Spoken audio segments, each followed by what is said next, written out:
미국 Z세대가 영어를 거부하고 있습니다. 자막 없는 한국 드라마, 번역 없는 한국어 댓글, 영어보다 빠른 한국어 이해. 언어학자들은 일시적 유행이라 했죠. 그런데 하버드 언어연구소가 6개월 추적 조사를 시작했습니다. 결과는 충격이었습니다. 영어 원어민 청소년 3명 중 1명이 한국어 문장 구조를 더 직관적으로 받아들였습니다. 세계 언어학계가 흔들렸고 영어 교육 시장이 요동쳤습니다. 지금부터 미국 Z세대의 한국어 선택 충격 실화 시작합니다. 저는 보스턴 소재 언어습득 연구소에서 청소년 언어 사용 패턴을 분석하는 연구원입니다. 2023년 가을, 제 연구실에 이상한 보고가 들어오기 시작했습니다. 미국 고등학생들이 SNS에서 한국어를 그대로 사용하는 빈도가 급증했다는 내용이었죠. 처음에는 단순한 팬덤 현상으로 봤습니다. K-팝 가사 몇 줄 따라 쓰고 드라마 대사 인용하는 정도라고 생각했어요. 실제로 2010년대 중반부터 오빠, 대박, 화이팅 같은 단어는 미국 젊은 세대 사이에서 이미 익숙한 표현이 되어 있었으니까요. 그런데 2024년 초 상황이 달라졌습니다. 로스앤젤레스의 한 고등학교 교사가 제게 이메일을 보냈어요. 학생들이 영어 에세이를 쓸 때 한국어 문장 구조를 그대로 가져와 쓰는 경우가 생겼다는 내용이었습니다. 문법적으로는 틀리지 않았지만 영어 원어민이라면 절대 쓰지 않을 어순과 표현 방식이었다고 했죠.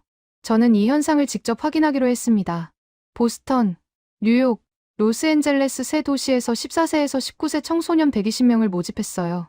이들은 모두 영어 원어민이고 K-팝이나 한국 드라마를 주 3회 이상 시청하는 그룹이었습니다. 첫 번째 실험은 간단했습니다.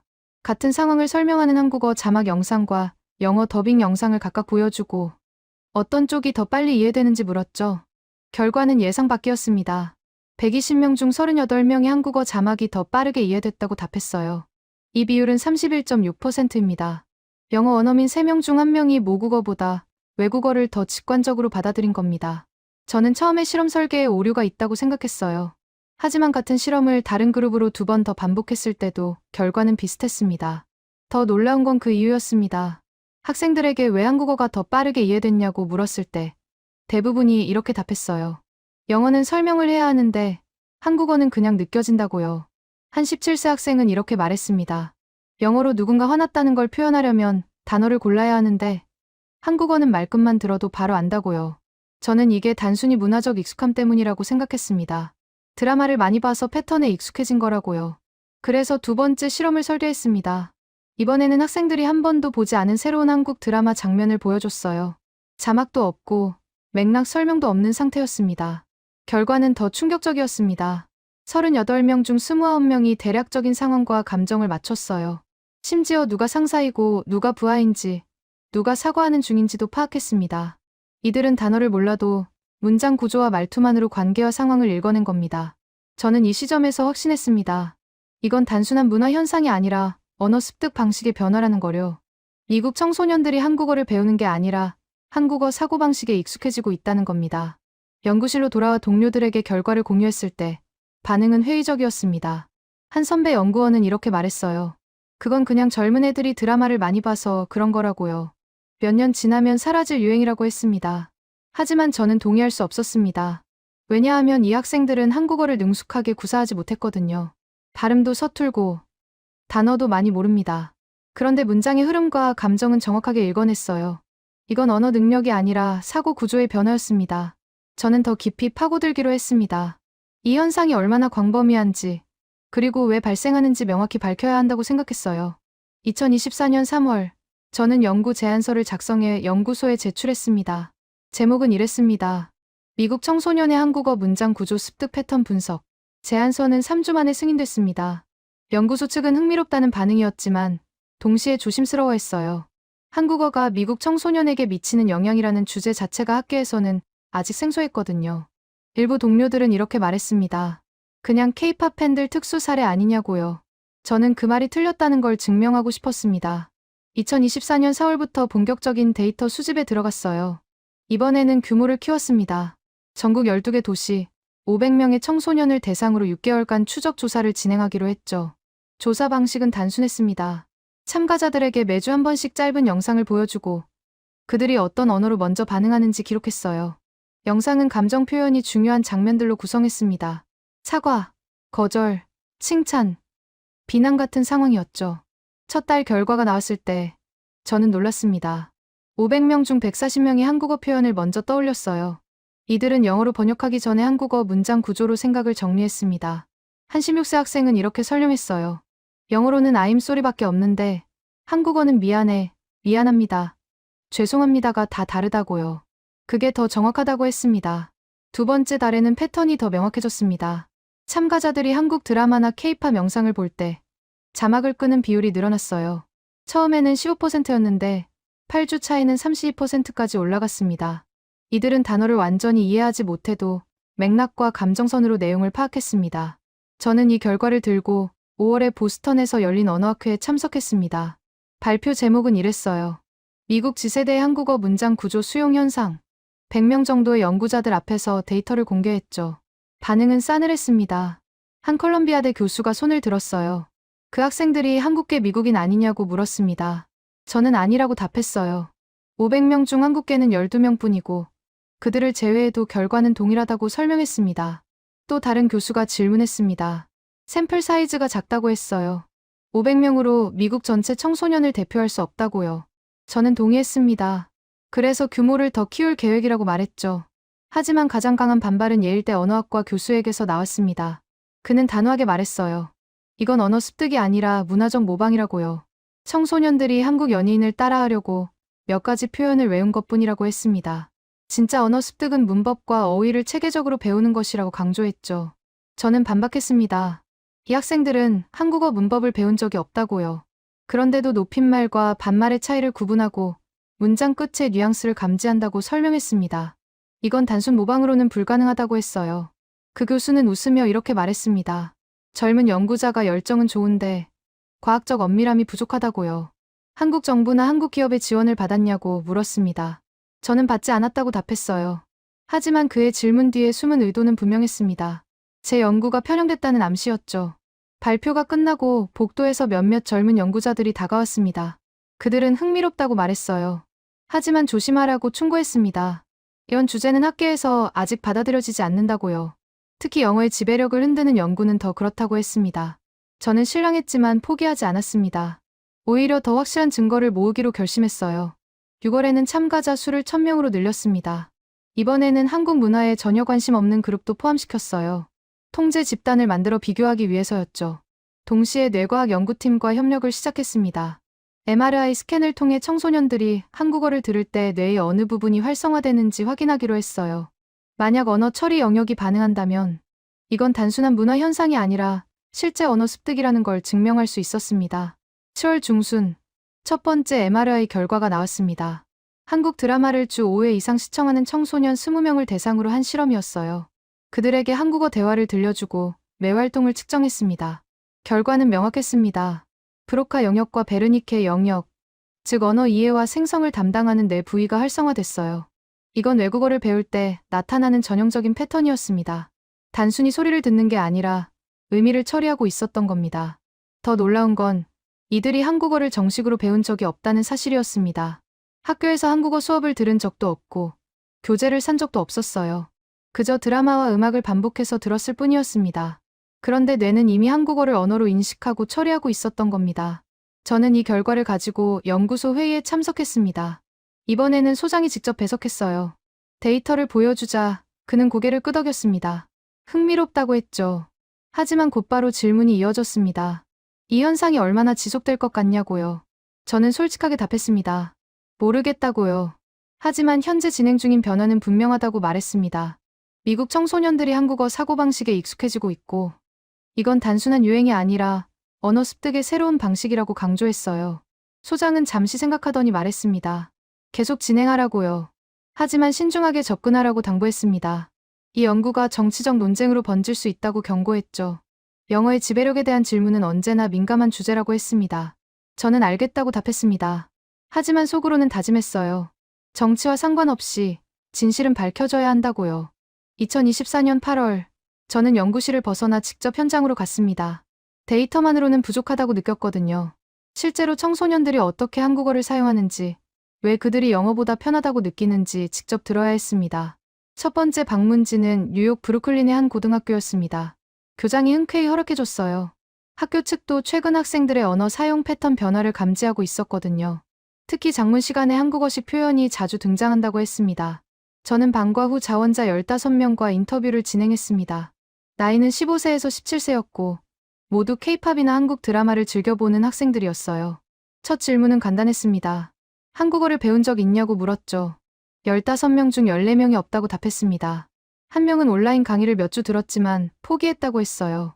너무 어렵고 재미없었다고요. 하지만 드라마를 보면서는 자연스럽게 익혔다고 말했습니다. 두 번째 질문이 핵심이었습니다. 왜 한국어가 편하다고 느끼냐고 물었어요. 16세 여학생 하나가 이렇게 대답했습니다. 영어는 생각을 설명해야 하는데 한국어는 생각이 그대로 나온다고요. 예를 들어 친구한테 미안하다고 할 때 영어로는 I'm sorry 하나밖에 없는데 한국어로는 상황에 따라 미안해, 미안, 죄송해요가 다 다르다고 했습니다. 다른 학생이 거들었습니다. 영어는 관계를 설명해야 하는데 한국어는 말투에 다 들어있다고요. 선생님한테 말할 때랑 친구한테 말할 때가 자동으로 달라진다고 했어요. 영어로는 일일이 미스터, 미즈를 붙이거나 문장을 바꿔야 하는데 한국어는 말끝만 바꾸면 된다고 설명했습니다. 17세 남학생은 더 구체적으로 말했습니다. 자기는 한국 드라마 보다가 영어 자막이 답답해서 껐다고요. 자막이 감정을 다 담지 못한다고 느꼈답니다. 예를 들어 드라마에서 누군가 반말로 야 이거 뭐야 라고 하면 자막에는 Hey what is this라고 나오는데 그게 전혀 다르게 느껴진다고 했어요. 한국어로 들으면 화난 게 바로 느껴지는데 영어로는 그냥 질문처럼 들린다고요.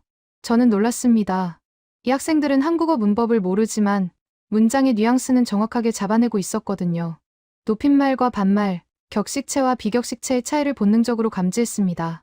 이건 단순한 암기가 아니라 언어 감각의 형성이었어요. 세 번째 질문을 던졌습니다. 한국어로 생각한 적 있냐고요. 15명 중 9명이 그렇다고 답했습니다.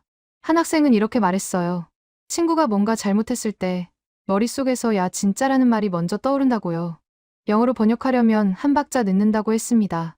저는 그 자리에서 간단한 실험을 했습니다. 학생들에게 한국 드라마 장면 하나를 보여줬어요. 자막도 없고 설명도 없는 30초짜리 클립이었습니다. 두 사람이 대화하는 장면이었는데 한 명은 존댓말을 쓰고 한 명은 반말을 썼어요. 영상을 보고 나서 물었습니다. 둘 중 누가 상사고 누가 부하냐고요. 15명 전원이 정확하게 맞췄습니다. 심지어 누가 기분이 안 좋고 누가 사과하려는 중인지도 파악했어요. 단어를 하나도 몰랐는데도 말입니다. 저는 이 결과를 가지고 다시 연구소로 돌아왔습니다. 하지만 이번에는 혼자가 아니었어요.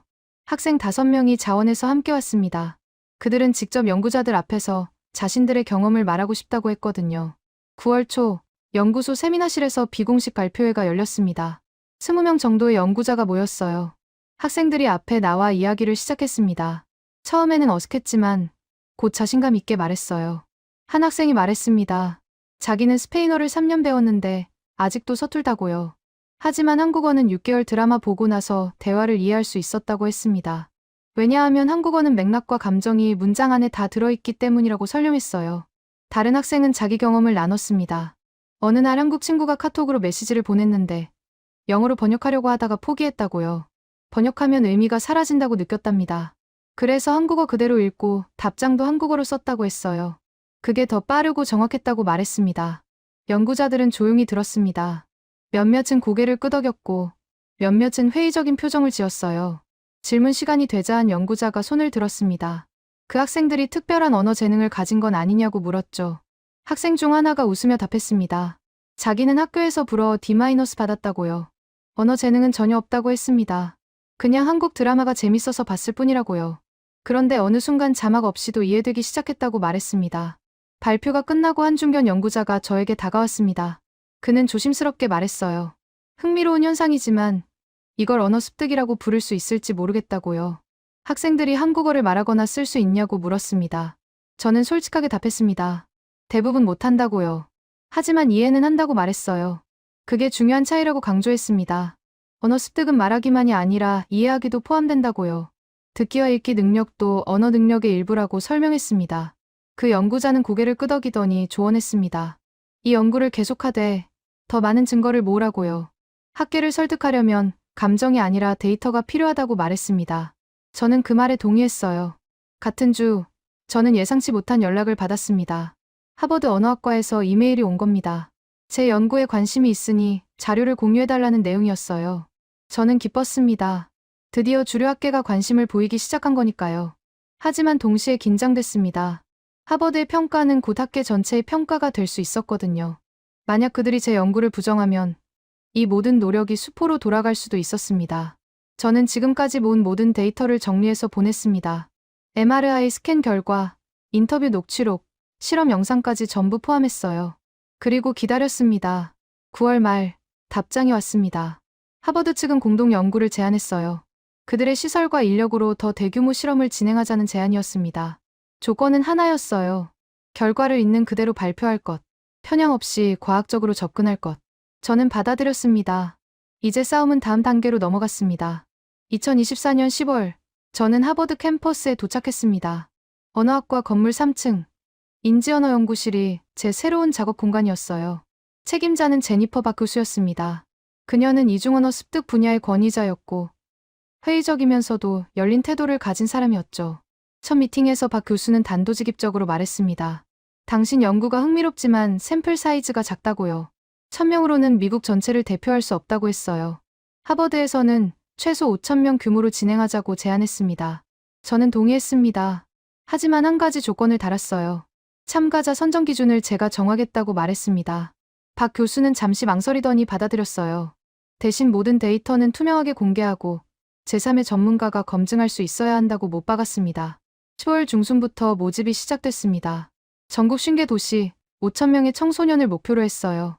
조건은 명확했습니다. 시사세에서 19세 영어 원어민, 한국 문화 콘텐츠를 주 1회 이상 접촉하는 사람, 한국어 정식 교육 경험은 없어야 했습니다. 예상보다 빨리 정원이 찼습니다. 신청자가 8,000명을 넘었거든요. 저희는 무작위로 5,000명을 선발했고 나머지는 대기 명단에 올렸어요. 이 숫자 자체가 이미 증거였습니다. 미국 청소년들이 자신의 한국어 경험을 연구 대상으로 삼는 것에 적극적이었다는 뜻이니까요. 11월 첫째 주, 본격적인 실험이 시작됐습니다. 참가자들은 온라인 플랫폼을 통해 매주 과제를 받았어요. 한국어 영상을 보고 질문에 답하고 자신의 반응을 기록하는 방식이었습니다. 모든 과정은 자동으로 데이터베이스에 저장됐죠. 첫 달 결과가 나왔을 때 연구팀 전체가 술렁였습니다. 5,000명 중 1,847명이 한국어 자막 없는 영상에서 기본적인 맥락을 파악했어요. 비율로는 36.9%였습니다. 제 초기 연구보다 높은 수치였죠. 더 놀라운 건 지역별 차이였습니다. 로스앤젤레스와 뉴욕 같은 대도시에서는 비율이 45%를 넘었어요. 반면 중소도시에서는 28% 정도였습니다. 이건 한국 문화 접근성과 직접적인 상관관계가 있었어요. K-팝 콘서트나 한국 식당이 많은 지역일수록 비율이 높았습니다. 박 교수는 이 결과를 보고 표정이 굳었습니다. 그녀는 솔직하게 말했어요. 예상보다 훨씬 광범위한 현상이라고요. 단순한 팬덤 현상으로 치부할 수 없다고 인정했습니다. 하지만 여전히 의문은 남아있었습니다. 이 청소년들이 정말 한국어를 언어로 처리하는 건지 아니면 시각적 단서와 맥락만으로 추측하는 건지 확실하지 않았거든요. 그래서 두 번째 실험을 설계했습니다. 이번에는 오디오만 제공했습니다. 영상 없이 대화 음성만 들려준 거죠. 시각적 단서를 완전히 제거한 상태였어요. 만약 학생들이 소리만으로도 상황을 파악한다면 이건 진짜 언어 이해라고 볼 수 있었습니다. 결과는 충격적이었습니다. 1,847명 중 982명이 여전히 상황을 맞췄어요. 비율은 53.2%였습니다. 영상이 없어도 절반 이상이 대화의 맥락과 감정을 읽어낸 겁니다. 이들은 말투, 억양, 문장 끝 소리만으로 누가 화났는지, 누가 사과하는지 파악했습니다. 박 교수는 이 시점에서 입장을 바꿨습니다. 11월 말 연구팀 회의에서 그녀는 이렇게 말했어요. 이건 언어 습득의 새로운 형태라고요. 전통적인 교육 없이 반복 노출만으로 언어 감각이 형성되는 현상이라고 정의했습니다. 그 회의에서 중요한 결정이 내려졌습니다. 이 연구를 국제학술지에 투고하기로 한 거죠. 목표는 네이처 휴먼 비헤이비어였습니다. 언어학과 인지과학 분야에서 가장 권위 있는 저널 중 하나였어요. 논문 작성이 시작됐습니다. 저는 데이터 분석을 맡았고 박 교수는 이론적 틀을 잡았어요. 다른 연구원들은 통계와 시각화를 담당했습니다. 12월 한 달 내내 연구실은 불이 꺼지지 않았습니다. 그런데 12월 중순, 예상치 못한 일이 벌어졌습니다. 영국 케임브리지 대학에서 연락이 온 겁니다. 그들도 비슷한 현상을 발견했다는 내용이었어요. 영국 청소년들 사이에서도 한국어 이해도가 높아지고 있다는 보고였습니다. 저는 즉시 케임브리지 연구팀과 화상 회의를 했습니다. 그들의 연구 책임자는 데이비드 첸 박사였어요. 그는 런던과 맨체스터에서 2,000명을 대상으로 조사했다고 말했습니다. 결과는 미국과 놀라울 정도로 비슷했어요.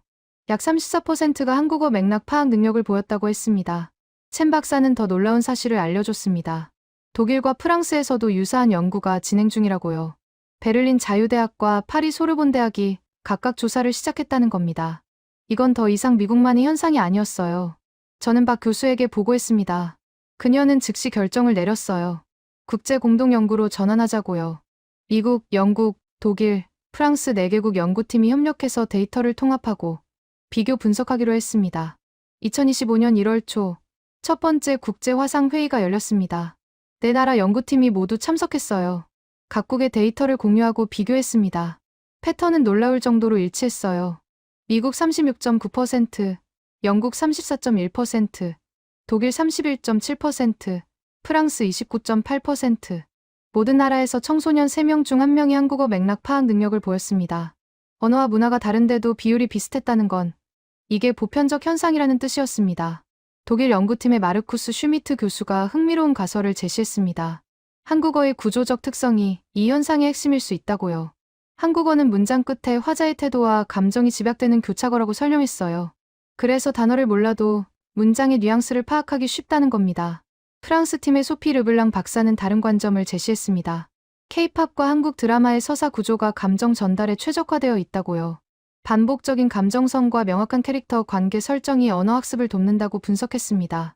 논쟁은 이어졌지만 모두가 동의하는 지점이 있었습니다. 이건 언어 교육의 패러다임을 바꿀 수 있는 발견이라는 것. 전통적인 문법 중심 교육이 아니라 맥락과 감정 중심의 노출이 더 효과적일 수 있다는 가능성이었어요. 1월 중순 통합 논문 초안이 완성됐습니다. 제목은 이랬어요. 글로벌 청소년의 한국어 맥락 이해 현상. 4개국 비교 연구. 저자는 4나라 연구팀 전체 총 23명이었습니다. 논문을 네이처 휴먼 비헤이비어에 제출하기 전날 박 교수가 저를 불렀습니다. 그녀는 진지하게 말했어요. 이 논문이 받아들여지면 학계가 발칵 뒤집힐 거라고요. 영어 중심의 언어 교육 체계에 근본적인 질문을 던지는 연구니까요. 저는 알고 있었습니다. 하지만 뒤로 물러설 수는 없었어요. 데이터는 명확했고 현상은 실제했습니다. 이제 학계가 어떻게 반응할지 지켜볼 차례였습니다. 1월 20일 논문을 제출했습니다. 그리고 기다림이 시작됐습니다. 2025년 2월 14일 이메일 한 통이 도착했습니다. 네이처 휴먼 비헤이비어 편집부였어요.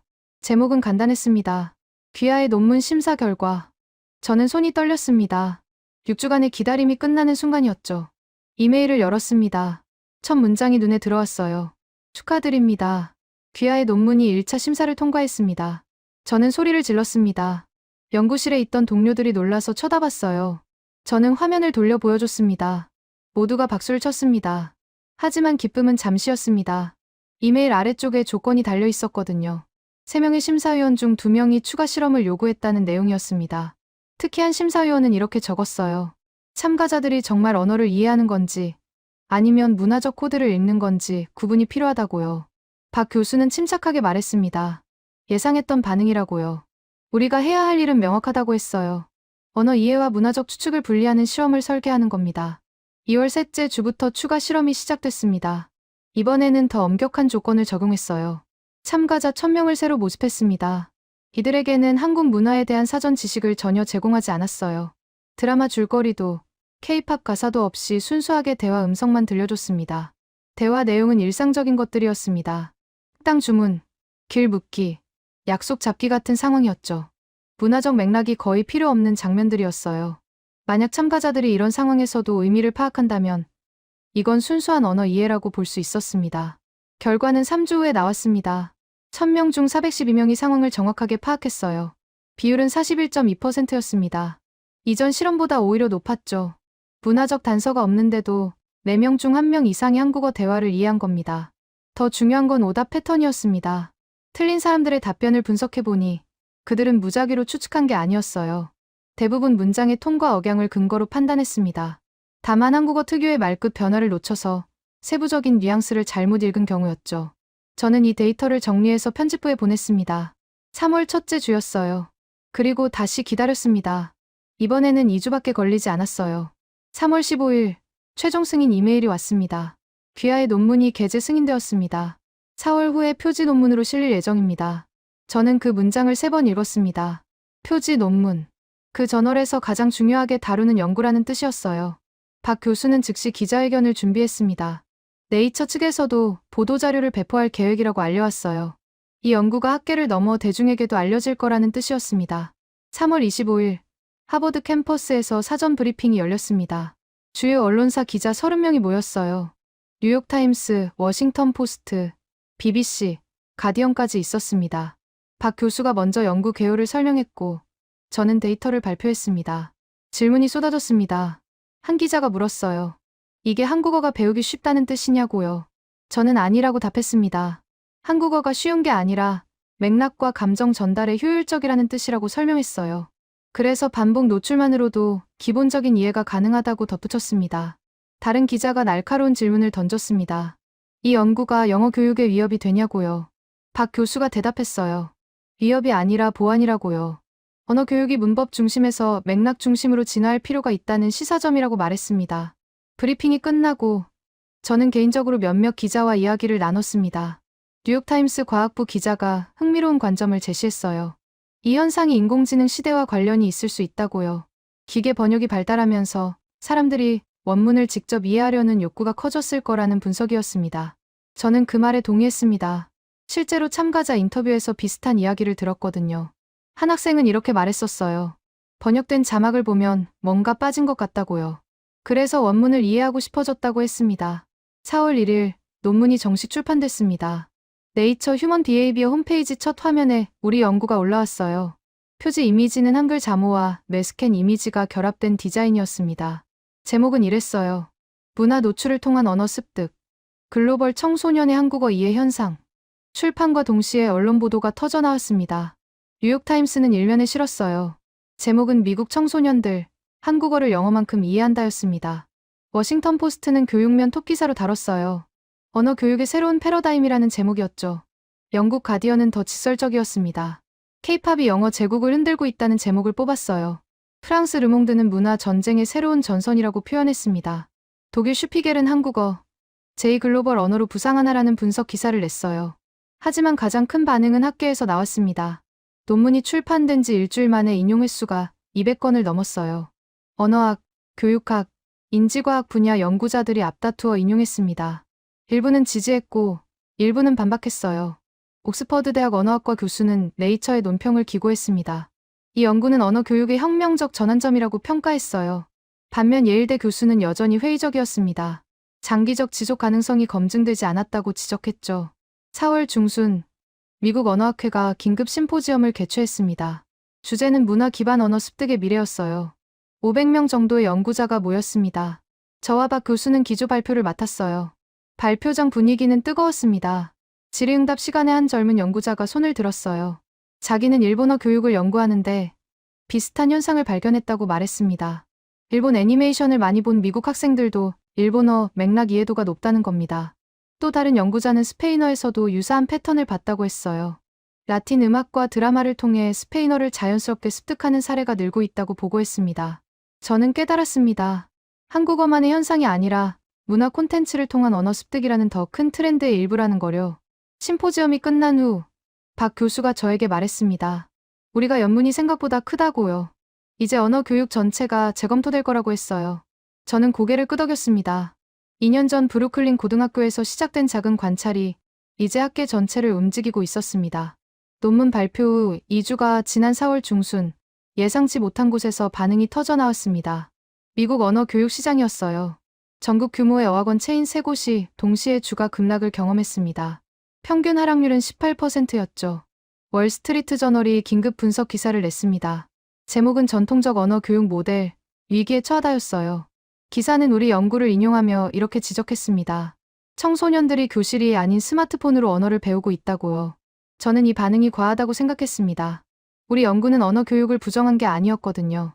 단지 새로운 학습 경로를 발견한 것뿐이었어요. 하지만 시장은 달리 받아들였습니다. 투자자들은 공황 상태였죠.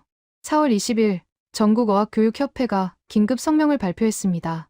내용은 우리 연구에 대한 우려였어요. 성명서는 이렇게 주장했습니다. 체계적 교육 없이는 진정한 언어 능력을 갖출 수 없다고요. 드라마나 음악은 보조 수단일 뿐이라고 강조했습니다. 저는 그 성명을 읽고 답답했습니다. 우리는 체계적 교육을 반대한 적이 없었거든요. 오히려 두 가지가 결합될 때 더 효과적이라고 주장했어요. 하지만 협회는 우리 연구를 위협으로 받아들인 겁니다. 같은 날, 박 교수에게 전화가 쏟아졌습니다. 대형 교육 기업 임원들이었어요. 그들은 한결같이 물었습니다. 우리 교육 프로그램이 쓸모 없어지는 거냐고요. 박 교수는 인내심을 갖고 설명했습니다. 아니라고요. 오히려 교육 방식을 업데이트할 기회라고 말했어요. 하지만 시장의 불안은 가라앉지 않았습니다. 4월 마지막 주, 한 대형 어학원이 파산 신청을 했어요. 공식적인 이유는 코로나19 이후 수강생 감소였지만 업계는 우리 연구가 마지막 타격이었다고 수군댔습니다. 저는 죄책감을 느꼈습니다. 제가 한 연구가 사람들의 일자리를 위협하고 있었으니까요. 어느 날 밤, 박 교수와 통화를 했어요. 저는 솔직하게 말했습니다. 우리가 잘못한 건 아닐까요라고요. 박 교수는 단호하게 답했습니다. 우리는 현상을 발견했을 뿐이라고요. 시장이 변화를 두려워하는 건 우리 책임이 아니라고 했어요. 오히려 교육계가 이 기회를 활용해야 한다고 강조했습니다. 5월 첫째 주, 상황이 반전됐습니다. 실리콘밸리의 교육 스타트업들이 움직이기 시작한 겁니다. 한 회사는 우리 연구를 바탕으로 새로운 언어 학습 앱을 발표했어요. 드라마 장면을 활용한 맥락 기반 학습 프로그램이었습니다. 또 다른 스타트업은 인공지능 기반 한국어 학습 플랫폼을 내놨어요. 사용자의 드라마 시청 패턴을 분석해서 맞춤형 학습을 제공한다는 콘셉트였죠. 투자금이 몰려들었습니다. 2주 만에 3천만 달러를 유치했어요. 전통적 교육 기업들도 변화하기 시작했습니다. 한중견 어학원은 커리큘럼을 전면 개편했어요. 문법 중심에서 드라마 기반 학습으로 전환한 겁니다. 수강 신청이 전년 대비 40% 늘었다고 발표했습니다. 5월 중순, 미국 교육부가 움직였습니다. 차관이 직접 하버드를 방문했어요. 그는 우리 연구팀과 비공개 회의를 가졌습니다. 주제는 공교육에서의 활용 가능성이었죠. 차관은 조심스럽게 물었습니다. 이 방식을 고등학교 외국어 수업에 적용할 수 있냐고요. 박 교수는 가능하다고 답했어요. 하지만 전제 조건이 있다고 말했습니다.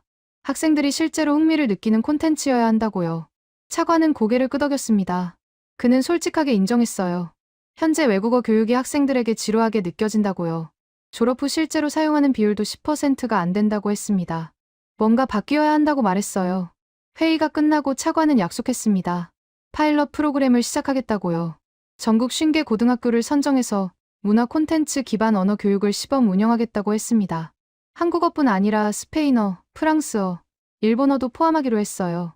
한편, 국제교육시장도 요동쳤습니다. 영국 교육부는 5월 말에 성명을 냈어요. 언어 교육 정책을 재검토하겠다는 내용이었습니다. 케임브리지 대학 연구 결과를 반영해 새로운 가이드라인을 만들겠다고 발표했죠. 독일은 더 빠르게 움직였습니다. 베를린 교육청이 9월 학기부터 문화 콘텐츠 활용 언어 수업을 정규 과정에 포함시키기로 결정했어요. 한국 드라마, 일본 애니메이션, 스페인 영화를 교재로 쓰겠다고 공지했습니다. 프랑스는 회의적이었습니다. 교육부 대변인은 기자회견에서 이렇게 말했어요.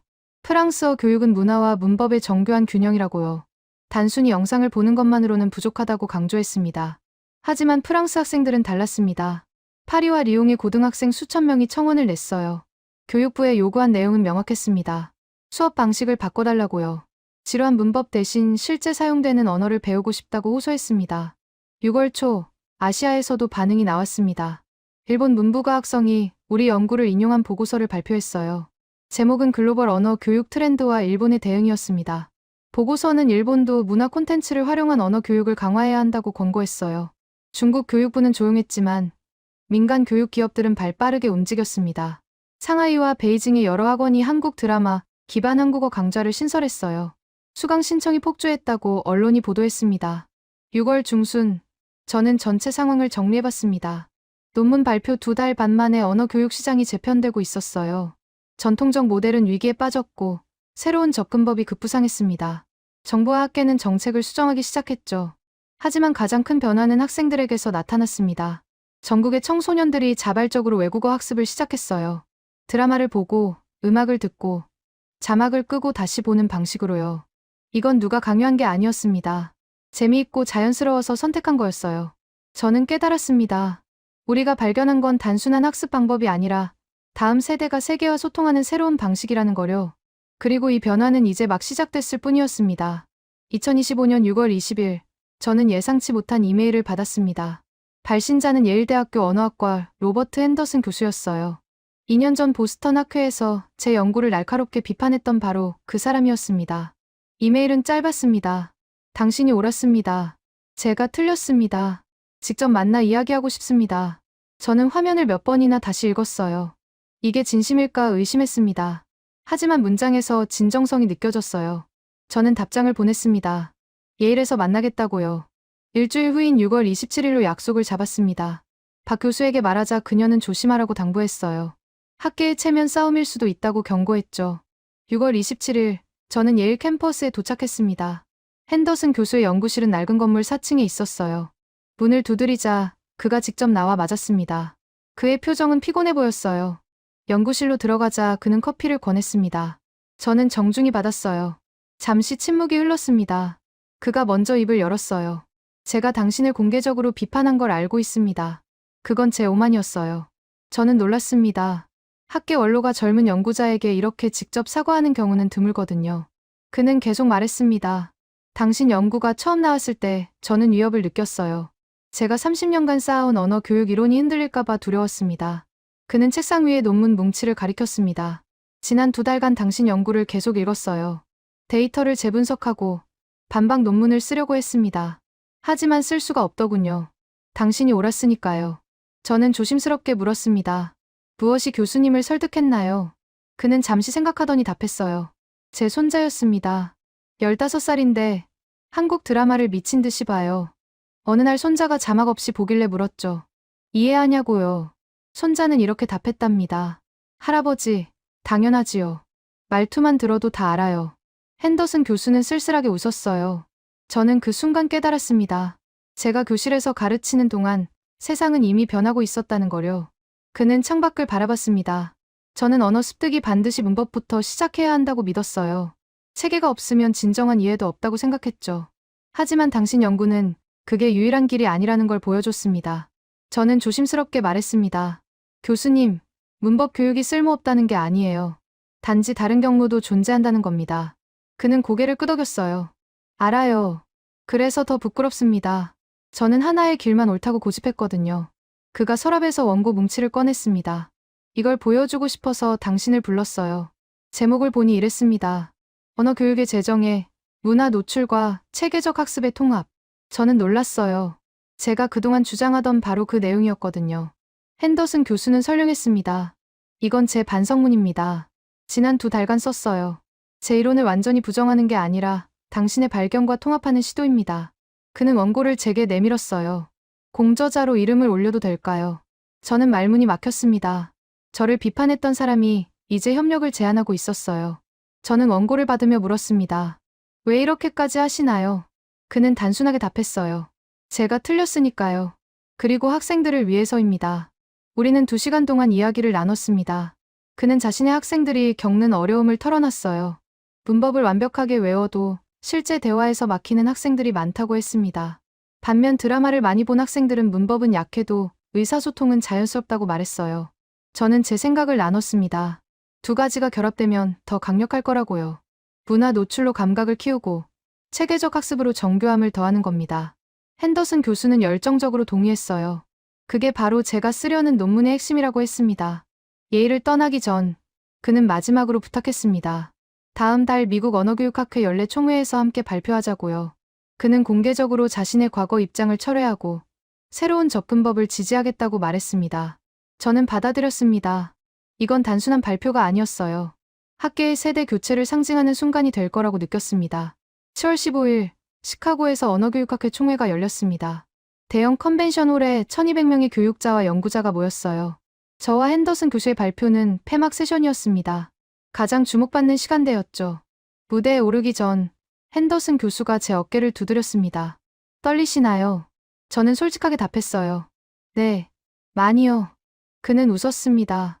저도 그래요. 하지만 해야 할 일이니까요. 발표가 시작됐습니다. 핸더슨 교수가 먼저 마이크를 잡았어요. 그는 천천히 말했습니다. 오늘 저는 제 실수를 인정하러 왔습니다. 장내가 조용해졌어요. 모두가 귀를 기울였습니다. 그는 2년 전 보스턴 학회 이야기를 꺼냈습니다. 제가 젊은 연구자의 발표를 일축했던 일을 말이에요. 저는 그때 오만했습니다. 제 이론이 유일한 진리라고 믿었죠. 하지만 틀렸어요. 그는 화면에 우리 연구 데이터를 띄웠습니다. 이 데이터는 명확합니다. 언어 습득에는 여러 경로가 있어요. 문법 중심 교육만이 정답이 아닙니다. 그는 제게 고개를 돌렸어요. 이 연구자가 옳았습니다. 저는 잘못 판단했어요. 장내에서 웅성임이 일었습니다. 일부는 놀란 표정이었고, 일부는 고개를 끄덕였어요. 핸더슨 교수는 계속했습니다. 하지만 이건 기존 교육을 부정하는 게 아닙니다. 오히려 확장하는 겁니다. 문화 노출과 체계적 학습을 통합할 때, 우리는 더 나은 결과를 얻을 수 있습니다. 제 차례가 왔습니다. 저는 심호흡을 하고 발표를 시작했어요. 핸더슨 교수님의 용기에 감사드립니다. 저는 교수님을 이기려고 한 게 아니었습니다. 단지 제가 본 현상을 정직하게 보고했을 뿐이에요. 저는 추가 데이터를 공개했습니다. 지난 2달간 수집한 새로운 실험 결과였어요. 문화 노출과 체계적 학습을 병행한 그룹이 각각만 받은 그룹보다 언어 능력이 47% 더 높았다는 내용이었습니다. 청중들이 놀랐습니다. 한 교수가 손을 들었어요. 그럼 우리가 지금까지 가르친 방식이 완전히 틀렸다는 건가요? 저는 고개를 저었습니다. 아니에요. 불완전했을 뿐입니다. 이제 더 나은 방법을 찾은 겁니다. 발표가 끝나고 질의응답이 이어졌습니다. 1시간 동안 질문이 쏟아졌어요. 대부분은 구체적인 적용 방법에 대한 것들이었습니다. 교실에서 어떻게 실천할 수 있냐는 질문이 많았어요. 핸더슨 교수와 저는 번갈아가며 답했습니다. 우리는 구체적인 커리큘럼 예시를 제시했어요. 주 3회는 문화 콘텐츠로 감각을 키우고 주 2회는 문법과 작문으로 체계를 잡는 방식이었습니다. 세션이 끝나고 많은 교육자들이 다가왔습니다. 그들은 한결같이 말했어요. 드디어 해답을 찾은 것 같다고요. 학생들이 흥미를 잃지 않으면서도 실력을 키울 수 있는 방법을 찾았다고 했습니다. 저녁 만찬에서 학회장이 연단에 올랐습니다. 그는 오늘의 발표를 언급하며 말했어요. 우리는 역사적인 순간을 목격했습니다. 학문은 이렇게 발전하는 겁니다. 실수를 인정하고 새로운 발견을 받아들이면서요. 핸더슨 교수는 제 옆에 앉아 조용히 말했습니다. 고맙습니다. 당신 덕분에 저는 더 나은 교육자가 됐어요. 저는 답했습니다. 교수님 덕분에 제 연구도 더 단단해졌습니다. 우리는 웃으며 잔을 부딪혔어요. 그날 밤, 저는 호텔방에서 창밖을 바라봤습니다. 2년 전 시작한 작은 연구가 이제 학계 전체를 바꾸고 있었어요. 그리고 가장 날카롭게 비판했던 사람이 가장 강력한 지지자가 됐습니다. 이게 진짜 학문이구나 싶었습니다. 2025년 8월, 저는 한국에 초청받았습니다. 서울의 한 언어교육 연구기관이 주최하는 국제 심포지엄이었어요. 주제는 문화 기반 언어 교육의 미래와 한국어의 역할이었습니다. 저는 기조연설자로 섭외됐죠. 인천공항에 내리자마자 느낌이 달랐습니다. 제가 연구한 현상이 진원지에 온 거였으니까요. 공항 곳곳에서 한글을 봤어요. 간결하고 체계적인 그 글자들이 새롭게 보였습니다. 이 문자 체계가 세계 청소년들의 사고방식을 바꾸고 있다는 게 실감났어요. 8월 10일 심포지엄이 시작됐습니다. 서울 시내 대형 컨벤션홀에 500명이 넘는 참석자가 모였어요. 한국 교육자들뿐 아니라 미국, 유럽, 아시아 각국에서 온 연구자들이었습니다. 통역 부스가 6개나 설치돼 있었어요. 제 발표는 오전 첫 세션이었습니다. 저는 지난 2년간의 여정을 요약했어요. 브루클린 고등학교에서 시작된 작은 관찰이 어떻게 국제적 연구로 확장됐는지 설명했습니다. 데이터와 함께 학생들의 생생한 증언도 소개했어요. 발표가 끝나자 한국 교육 관계자 한 명이 손을 들었습니다.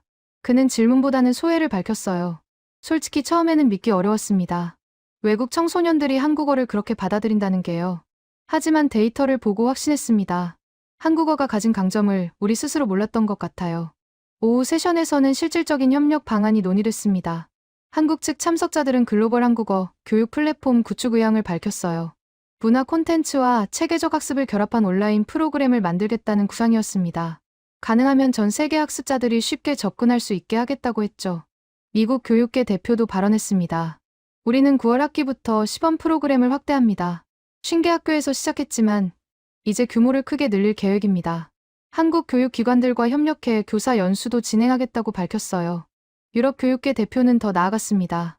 우리는 이 모델을 다른 언어에도 적용할 겁니다. 한국어가 보여준 가능성을 스페인어, 독일어, 프랑스어 교육에도 활용하겠다고 말했어요. 문화 콘텐츠가 언어 학습의 핵심 도구가 될 수 있다는 걸 인정한 겁니다. 저녁 만찬에서 한국 측 주최자가 제게 다가왔습니다. 그는 조용히 말했어요. 당신 연구 덕분에 우리도 한국어를 새롭게 보게 됐습니다. 한국어가 단순히 우리만의 언어가 아니라 세계와 소통하는 도구가 될 수 있다는 거요. 저는 답했습니다. 한국어의 구조적 특성이 핵심이었어요. 맥락과 감정을 효율적으로 전달하는 체계가 청소년들에게 직관적으로 다가간 겁니다. 그는 고개를 끄덕이며 말했어요. 이제 우리의 과제는 이 가능성을 체계적으로 발전시키는 거겠죠. 심포지엄 마지막 날, 공동 선언문이 발표됐습니다. 참석한 12개국 대표들이 서명했어요. 내용은 명확했습니다. 우리는 문화 기반 언어 교육을 새로운 표준으로 인정한다. 전통적 문법 교육과 문화 노출을 통합한 커리큘럼을 개발하고 공유한다. 이를 위해 국제 협력 네트워크를 구축한다. 선언문에는 구체적인 실행 계획도 담겼습니다. 2026년까지 공동 연구 프로젝트를 진행하고 교사 교류 프로그램을 운영하며 온라인 학습 플랫폼을 통합 구축한다는 내용이었어요. 예산은 각국이 분담하기로 합의했습니다. 한국을 떠나기 전날, 저는 서울 시내를 걸었습니다. 명동거리에서 외국인 관광객들을 봤어요. 그들 중 일부는 한국어로 주문하고 있었습니다. 발음은 서툴렀지만 점원과 자연스럽게 소통했어요. 드라마에서 본 표현을 쓰는 모습이 보였습니다. 한 젊은 프랑스 여성이 제게 길을 물었습니다. 처음에는 영어로 시작했지만 곧 한국어로 바꿨어요. 저기요, 명동역이 어디예요? 저는 놀라서 한국어로 답했습니다. 저쪽으로 가세요. 그녀는 환하게 웃으며 고맙다고 말하고 떠났어요. 저는 그 순간 깨달았습니다. 제가 연구한 현상은 이미 현실이 되고 있었어요. 전 세계 젊은 세대가 한국어를 통해 새로운 방식으로 소통하고 있었습니다. 이건 단순한 유행이 아니었어요. 언어가 퍼지는 방식 자체가 바뀌고 있었던 겁니다. 9월로 돌아와 연구실에서 박 교수와 마주 앉았습니다. 그녀는 물었어요. 한국은 어땠나요? 저는 웃으며 답했습니다. 우리가 발견한 게 얼마나 큰 변화의 시작인지 실감했어요. 박 교수는 고개를 끄덕였습니다. 이제 시작일 뿐이라고 했어요. 실제로 그랬습니다. 9월 학기가 시작되자 미국 전역에서 한국어 수업 신청이 급증했어요. 전년 대비 280% 증가했습니다. 고등학교뿐 아니라 대학에서도 한국어 강좌가 신설됐어요. 대부분 문화 콘텐츠 기반 커리큘럼을 채택했습니다. 유럽도 마찬가지였습니다. 독일의 한 교육연구소가 9월에 발표한 보고서에 따르면 독일 청소년의 한국어 학습 의향이 전년 대비 190% 올랐다고 해요. 프랑스도 비슷한 추세였습니다. 한국어가 제3외국어로 급부상하고 있었죠. 10월, 저는 핸더슨 교수와 공동 집필한 논문을 출판했습니다. 제목은 통합 언어 교육 모델, 문화 노출과 체계적 학습의 시너지였어요. 이 논문은 출판 즉시 교육학 분야 상위 5% 인용 논문이 됐습니다. 전 세계 교육자들이 참고 자료로 활용하기 시작했어요. 11월에는 UN 교육과학문화기구에서 연락이 왔습니다. 그들은 우리 연구를 바탕으로 글로벌 언어 교육 가이드라인을 개정하겠다고 밝혔어요.